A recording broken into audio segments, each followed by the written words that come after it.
Welcome to this video introduction to Surah Qaf, derived from the Tafhim al-Quran by Maulana Maududi. This surah begins with the isolated letter Qaf, a divine cipher that commands attention and signals the weight of the message to follow. The revelation of this surah arrived in the 5th year of prophethood in Mecca, a period when opposition was intellectual. The message was openly challenged, ridiculed, and debated before physical persecution began. The Prophet ﷺ viewed Surah Qaf as vital for the hearts of believers. It was frequently recited during the largest gatherings, such as the Eid prayers and Friday sermons. Some companions, like Hisham, memorized it simply by listening to the frequent recitation. The greatest shock to the people of Mecca was the concept of the afterlife. They asked incredulously, "When we are dead and have become dust, is return possible?" To their logic, a disintegrated body is gone forever. The divine response challenges human perception. Allah affirms that even when the earth consumes bodies, He knows exactly where every scattered particle resides.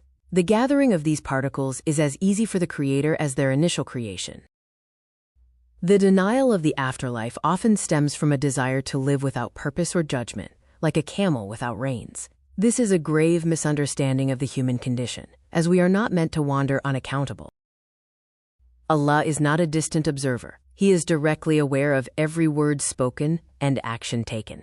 He is closer to man than his own jugular vein, signifying intimate knowledge of every inner and outer detail. Every person is attended by the Qira'amun Katibin, the noble recorders, seated on the right and left. They preserve a complete record of every motion and stillness. Nothing is uttered without a watcher ready to note it down. Allah points to phenomena of nature as proof of His power to revive. Consider the dead land, scorched, dry, and lifeless. When blessed water descends, the earth stirs, and gardens bloom, demonstrating resurrection is possible. The resurrection is not magic, but a law of nature enacted by the Creator.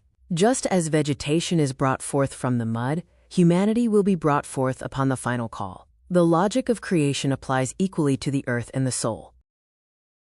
Today, a veil of negligence covers the human intellect, making the afterlife seem distant. But on that day, the veil will be ripped away, and we have removed from you your veil, so your sight this day is sharp.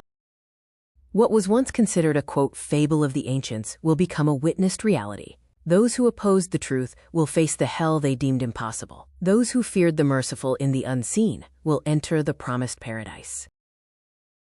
The central theme of Surah Qaf is not merely to predict the future, but to alter the present. We are responsible, recorded, and destined to return. We are not aimless wanderers, but travelers on a path back to our Creator.